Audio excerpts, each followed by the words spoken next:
chairman of the Conservative think tank, the Bow Group. I think you probably fit right into the Bow Group, actually, when I think about it. Joins us now. Ben, good evening to you, sir. Good evening, and it's great to be back on the radio with you, James. Ben, it's always good to have you on here, and you always upset everybody nearly as much as me, so that's good. Let's deal with this American. The outgoing U.S. administration talks with the UK to try to seal at least a mini deal to reduce trade tariffs before the late lamented Donald Trump has to leave office. How is it going, and do you think really there's any chance of it happening? Yes, on the basis that they're talking about. I mean, I think to call it a trade deal is an over-exaggeration. Trump was really keen to do a trade deal from the point he took office. He's always been a very passionate believer in Britain and in Brexit. For whatever reason, probably because they found him too controversial, neither May or Boris managed to get that done. I think that was probably one of the biggest foreign policy errors that we've made in the last few decades. They try harder to do it, Ben. Well, I think in part that they were nervous about getting too close to Donald Trump. In part, it was because the official rules, as per our relationship with the European Union, is that you can't negotiate any trade deals with any other bloc or nation whilst you remain a member of the European Union. Frankly, I think that I think that at least the groundwork could have been done, so we were ready to go. And that wasn't even done. But even if we'd push forward with it officially, I think the benefits would far outweigh any negatives or sanctions we might meet from the European Union. So I think it really is a disaster that this government hasn't managed to do it in the 4 years of Donald Trump's term, and we know that Joe Biden is not going to be anywhere near as favourable towards the United Kingdom, and is of course going to see the European Union as his ally. In terms of what they're talking about now, they're really talking about the reciprocal reduction of punitive tariffs that were laid on because of a dispute over Boeing and Airbus, and there was a sort of tit for tat laying of tariffs on certain products that include things like Scotch whiskey and woolen jumpers, this sort of thing. So it may well be possible that before Trump leaves office we'll get those tariffs removed, but I certainly wouldn't call that a trade deal. And look at how long it's taking to debate and discuss with the European Union. We're 4 years after the Brexit vote. They still haven't done that. So I wouldn't hold your breath on a trade deal with the US as we would understand it. Do you think Boris is too left-wing? I do. Well, I mean, it's very frustrating for me because I'm a conservative. I think a very sizable proportion of the country are conservatives. I came into politics. I left university in 2011. David Cameron was Prime Minister, and his big idea was, let's stop being conservative, let's move the Conservative Party to the centre, and we'll pick up more votes. I very much disagreed with that, and I think what we've seen since is when the Conservative Party is more to the right, i.e. in the most recent general election where they wrapped themselves in Brexit, they do a lot better in general elections. The BBC might not like it, the chattering classes might not like it, the people in the mainstream media, perhaps apart from yourself and a few others, James, might not like it, but the country has consistently voted for conservative values and conservative ideals, and I don't think it's any surprise that when Boris embraced Brexit and took seriously the referendum vote, he won the largest majority since Margaret Thatcher, who was the last person to properly embrace conservatism. Why isn't he listening to think tanks like yours? Why isn't he listening to the small part of the media that actually, perhaps, we're supposed to have a media that isn't biased one way or the other in this country, and I think that probably has gone out of the window since the BBC became extremely left-wing. And I actually think it is better if people in the media have a point of view, so then other people can have a go against it.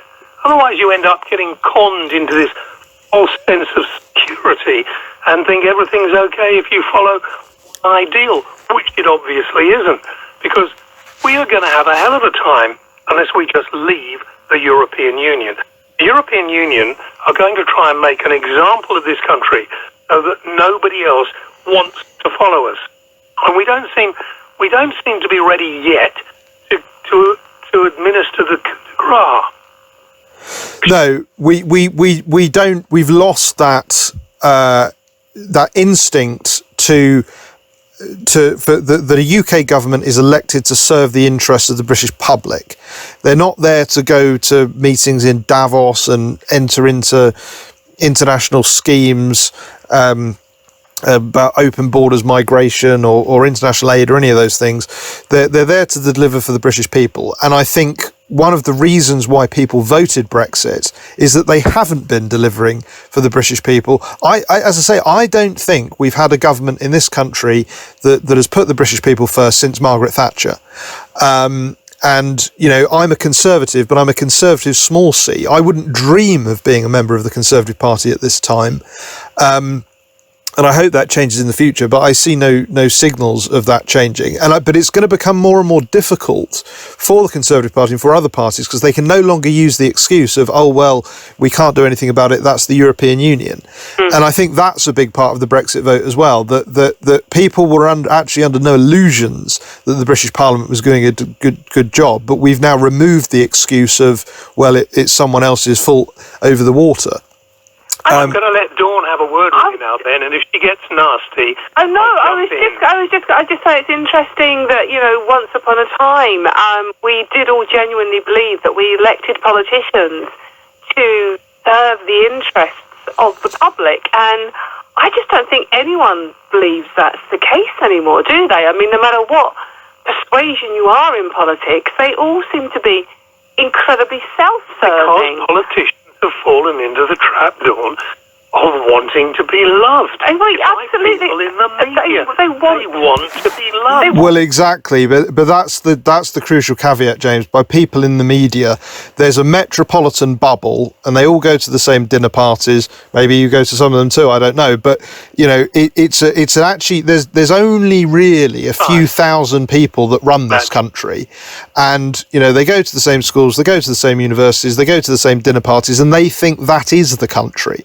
They think the country begins and ends in the M25, and of course it doesn't. And as soon as you remove the shackles of what I think is a pretty undemocratic system we have in this country, and we haven't got time to go into the gory details, but we don't have a primary system, so the parties essentially select who the candidates are. You get what you're given. There's no real democracy in that process. And then you have a first past the post system, which doesn't really represent proportionally what the British people want. But when we had a referendum, of course, those shackles were removed, and the British people could very clearly say what they wanted. And of course, that caused absolute chaos in Westminster, because they didn't want to hear that. They don't want to hear what the public want. When are you going to put yourself up as an MP, Ben? I have all these parties, you know, the Reform Party, the Reclaim, Heritage, you know, there are, you know, it's cast of thousands now in terms of new parties.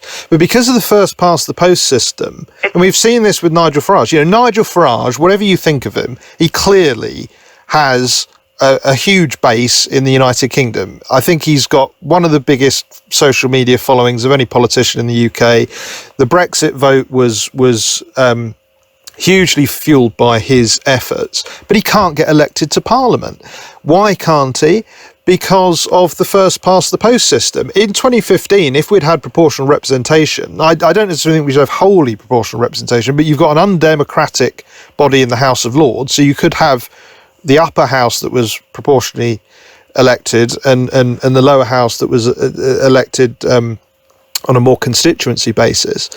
But if you had proportional representation in the 2015 general election, UKIP would have won 90 plus seats.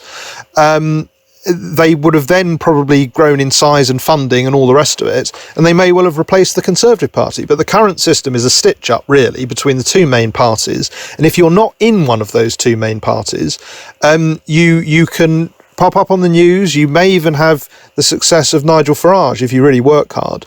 But you're not going to get into Parliament. And even if you do get into Parliament, in a very unlikely event you get into Parliament, you're not going to get into government.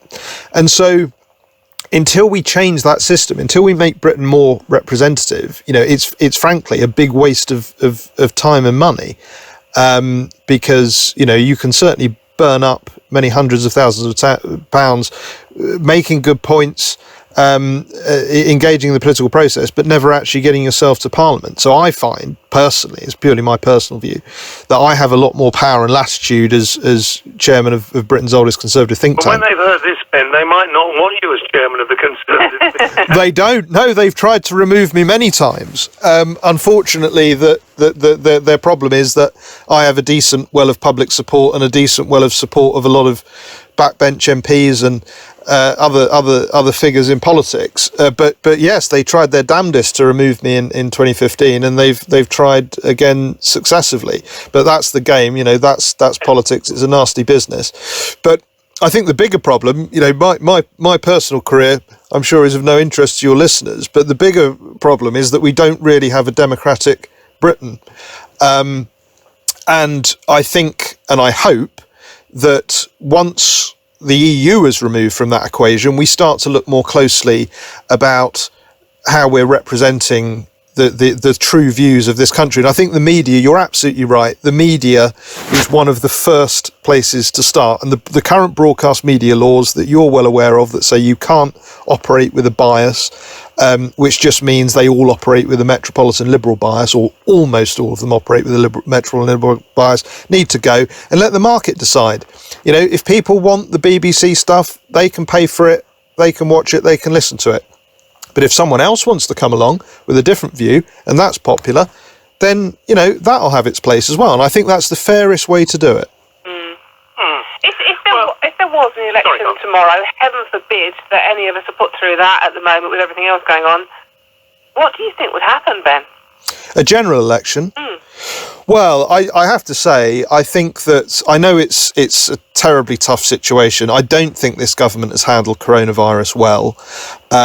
Going back to 2010, we were told by David Cameron the reason that he had to get into number 10 was that he needed to cut the national debt and needed to cut the deficit. Well, since 2008, rather than cutting the debt and the deficit, it has quadrupled in that time. So the figures are out today that show that the recession we are now facing off the back of coronavirus, leaving aside the health crisis, is worse than 2008. And we're in a much worse position in 2008 than we were in 2008 because we have 4 times the amount of debt, which means we have almost no contingency to do the kind of bailouts they did in 2008. So we haven't really started yet this corona crisis. A lot of people have lost their lives. And I think the amount of people that are going to lose their livelihoods is going to be astonishing, and I think it will change Britain for certainly our lifetimes, and it's going to be very difficult, I think, for this country to pull through that. I hope there can be some positives that we can look again about how we do things in this country as a result. But I think if an election was held tomorrow, to your question, the Conservatives certainly wouldn't be coming back in with an 80-seat majority, because I think they've done a bad job on coronavirus. The whole point of Boris, again, like him or loathe him, it was basically a single issue election. I will deliver Brexit. Well, here we are. We've had more delays. The EU is saying if we don't get it done by Sunday, we're all off for Christmas, so it ain't going to get done. And just one last answer, Ben, because I've got to go. Are we going to get out of the European Union with no deal? I don't care if we do, by the way. All the people who are saying we're going to have no food, no medicine, I think are talking complete and utter rot. I think if we just left tomorrow on WTO rules, they would probably want to do a deal within the next, which will be worked out. And I think people would actually understand that we were a country worth actually doing a deal with, because we actually are a little bit straighter than they are. Yeah, I think that's a fantastic point that is rarely made. whether it's deal or no deal, that is not the end point. We can continue to negotiate, and maybe we do a deal in 6 months or 3 months or whatever. I think the more important thing is that we leave, because if we don't leave, the damage that is going to do to democracy, people's opinion of politicians, the endless lies and missed promises.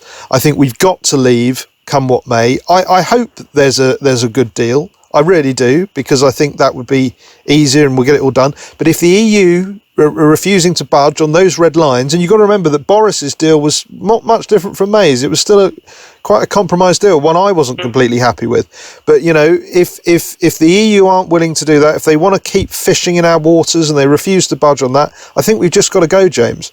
You know, we've had 4 years of it now. That's enough. We've got to go. If they won't do a deal, well, tough. We'll make our own way in the world, as we have throughout the entirety of our history. Ben, enjoy the evening. You too, James. It's lovely to hear you back on the radio. All right, Ben.